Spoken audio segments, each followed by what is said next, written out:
दोस्तों, ईंट पत्थर और रोड़ी से बना मकान किसी के लिए घर होता है तो किसी के लिए सिर्फ एक पिंजरा।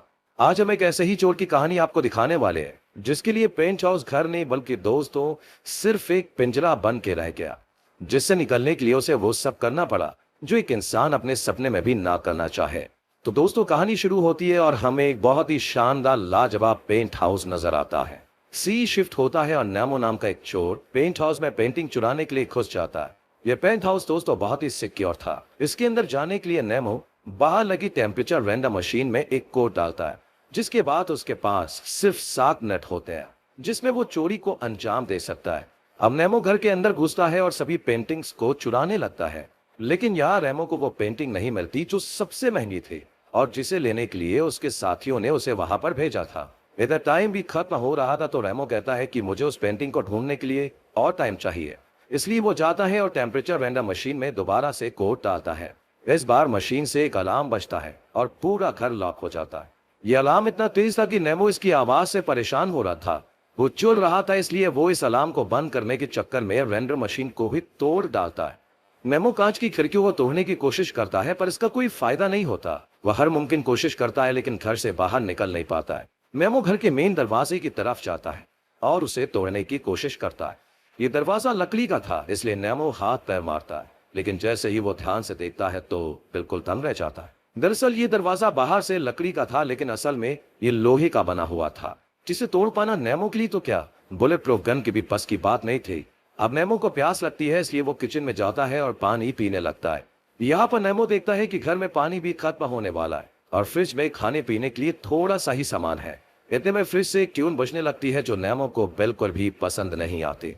वो बाहर जाता है और अपने दोस्तों से कांटेक्ट करने की कोशिश करता है, लेकिन नेमो की किसी से भी बात हो नहीं पाती है। यानी अब वो इस घर में पूरी तरह से बंद हो चुका था। धीरे धीरे नेमो फ्रिज में से खाना खाने लगता है और पानी भी यूज करता है। पेट पूजा करने के बाद नेमो टीवी ऑन करता है तो उसे बेडिंग के सामने कैमरास का सीसीटीवी फुटेज नजर आता है।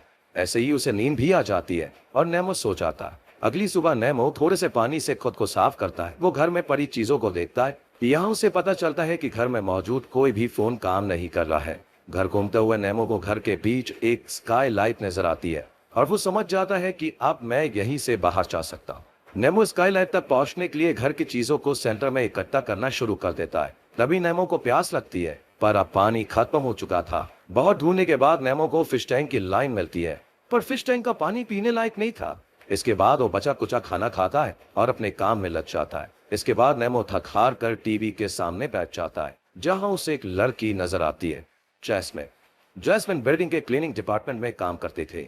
अगली सुबह नेमो देखता है कि किचन में कुत्तों का खाना रखा है जो खाने के काम आ सकता है। इधर फिश टैंक से भी डेली सुबह कुछ देर के लिए पानी आता था। इससे नेमो काफी खुश हो जाता था। अब नेमो घर का फर्नीचर तोड़ता है और स्काई लाइट तक पहुंच जाता है। यहाँ नेमो नोटिस करता है कि अगर मुझे बाहर जाना है तो इस कांच को हटाना होगा, जो बहुत मुश्किल टास्क था। तभी वो नीचे उतरता है। यहाँ जैस्मिन उसे पेंट हाउस के बाहर सफाई करती हुई नजर आती है। नेमो फौरन ही दरवाजे के पास जाता है और जोर जोर से चिल्लाता है, लेकिन जैस्मिन को उसकी आवाज सुनाई नहीं देती है और वो वहां से चली जाती है। ये देखकर नेमो बहुत गुस्सा होता। काफी दिन बाद घर की टेम्परेचर मशीन का टेम्परेचर अपने आप हॉट से कोल्ड हो जाता है, जो नेमो को काफी रिलैक्स फील करवाता है। नेमो को घर में एक पेंटिंग नजर आती है जिसमें बहुत सारे लोग एक प्लेन में जाने के लिए इंतजार कर रहे थे। समय बीतता रहता है और नेमो घर से बाहर निकलने की कोशिशों में लगी रहती है। अब वो फिश टैंक से आने वाले पानी को अपने लिए स्टोर कर लेता है और कुत्तों के खाने को खाकर अपना काम चलाता है। अब वो घर में रखे एक वास को तोड़ता है और अपने लिए एक चश्मा बनाता है, ताकि स्काई लाइट की लकड़ी तोड़ते समय उसकी आंखों को कोई परेशानी ना हो। नेमो घर में बिल्कुल अकेला था, इसलिए अब उसके दिमाग पर अकेलापन हावी होने लगता है। उसका बर्ताव बदल रहा था। अगली सुबह वो घर की दीवार पर पेंटिंग बनाना शुरू करता है और रोजाना स्काईलाइट की लकड़ी को काटने में लग जाता है। कुछ दिन बीतते हैं और नेमो को घर के बाहर एक कबूतर नजर आता है। नेमो का दिमाग अब अकेलेपन से भर चुका था, इसलिए वो उस कबूतर से ही बात करने लगता है, उससे मदद मांगता है। लेकिन जैस्मीन की तरह कबूतर भी उसकी बात नहीं सुन पाता और वहां से चला जाता है। खैर, बाद में नेमो अपनी भड़ास निकालने के लिए घर के ओनर उसकी बच्ची और डॉग के पेंटिंग को खराब कर देता है। ओनर के कमरे में घुसते हुए वो उसके कबर्ड में रखे कपड़ों को देखता है। तभी उसे कबर्ड के अंदर एक सीक्रेट दरवाजा नजर आता है। नेमो जब इस कमरे में घुसता है तो उसे एक अजीब सी पेंटिंग, एक पुतला और बाइबल मिलती है, जिसे नेमो पढ़ने लगता है। काफी देर बाद जब वो बाहर आता है तो उसकी नजर कमरे में लगी एक पेंटिंग पर जाती है। जिसमें बिना कपड़ों की एक लड़की और लड़का था। नेमो इस पेंटिंग में खुद को और जैस्मीन को इमेजिन करने लगता है। इसके बाद नेमो सोने के लिए बिस्तर पर जाता है, जहां उसे एक तस्वीर नजर आती है जिसमें एक लड़की बिना कपड़ों की थी। नेमो उसे देखते देखते सो जाता है। अगली सुबह नेमो उठता है और देखता है कि जैस्मीन पेंट हाउस के बाहर सफाई कर रही है। वो फिर से दरवाजे के पास जाता है, दरवाजे को पीटता है और जैस्मीन इस बार भी नेमो की आवाज सुन नहीं पाती है और वहां से चली जाती है।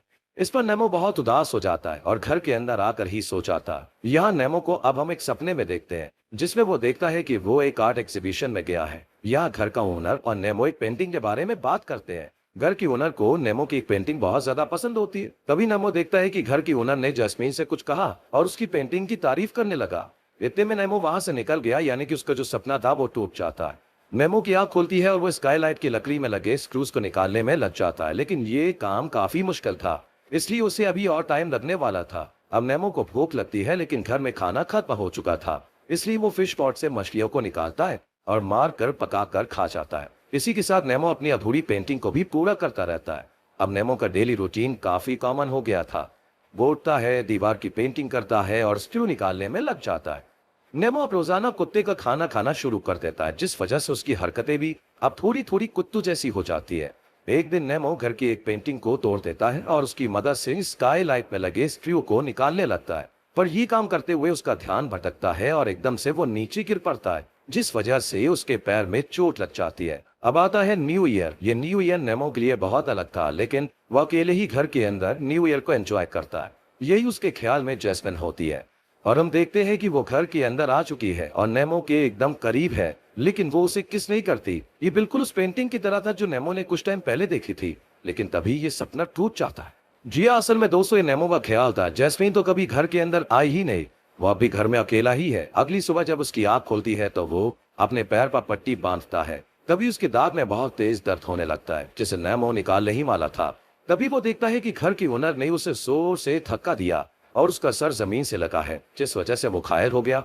नेमो को बहुत तकलीफ होती है, लेकिन तभी उसे घर के ऊपर लगा फायर सेंसर नजर आता है। नेमो फौरन उठता है और एक मैग्नीफाइंग ग्लास से घर से आ रही धूप की मदद से डस्टबिन में रखे कुछ पेपर्स को जला देता है। इसके बाद वो एक मशाल बनाता है, उसे जलाता है और मशाल की मदद से घर में लगे फायर सेंसर को एक्टिवेट कर देता है। लेकिन इससे पूरे घर में पानी गिरना शुरू हो जाता है। वो कैमरा देखने के लिए टीवी के सामने जाता है, लेकिन पानी टीवी के ऊपर भी गिरा था। इस वजह से टीवी भी खराब हो जाती है और नेमो घर के बाहर का नजारा भी नहीं देख पाता है।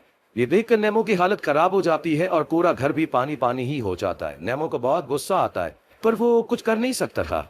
बाहर भी किसी को पता नहीं चलता है कि अंदर क्या चल रहा है। नेमो एक कोने में बैठ जाता है और कुछ घंटों के बाद पानी गिरना बंद हो जाता है। अगले दिन नेमो घर में पड़े पड़े बाइबल पढ़ता है, जिसमें उसे अपनी गलतियों का एहसास होने लगता है। वो समझ जाता है कि मैंने कहां कहां और क्या क्या गलतियां की है, लेकिन अब वो कोई गलती नहीं करना चाहता था, इसलिए वो स्काईलाइट को खोलने में लगा रहता है। कुछ दिन बाद हम देखते हैं कि नेमो ने स्काईलाइट के 12 स्क्रू निकाल लिए हैं। इधर उसने दीवार पर जो पेंटिंग बनानी शुरू की थी ना, वो भी अब पूरी हो चुकी है। इसके बाद नेमो अपनी स्कूल की एक कहानी को दीवार पर लिखता है, साथ ही घर की ओनर के लिए एक छोटा सा मैसेज भी लिखता है। मैसेज में नेमो लिखता है कि ये तुम्हारे लिए एक घर होगा, लेकिन मेरे लिए ये सिर्फ एक पिंजरा है, सिर्फ एक पिंजरा जहां मैं कैद रहा। घर को तबाह करने के लिए माफी चाहूंगा, लेकिन ये सब मैंने जानबूझकर नहीं किया। लेकिन किसी भी चीज को दोबारा बनाने के लिए बहुत जरूरी है कि पहले उसे तबाह किया जाए। उसके बाद नेमो ये भी लिखता है कि उसने घर के ओनर के लिए कौन कौन सी पेंटिंग्स छोड़ी है और कौन कौन सी गायब होने वाली है। इसके बाद नेमो अपने कपड़े पहनता है और फर्नीचर से होते हुए स्काई लाइट के पास पहुंचता है। यहाँ पे हम देखते हैं कि अब नेमो स्काई लाइट के कांच को निकाल रहा है और फाइनली उसने वो कांच निकाल कर फेंक दिया है। इसके बाद हमें नेमो नजर नहीं आता, क्योंकि अब वो स्काई लाइट की मदद से घर से बाहर निकल चुका है। नेमो के घर से निकलते ही हमारी कहानी भी दोस्तों खत्म हो जाती है।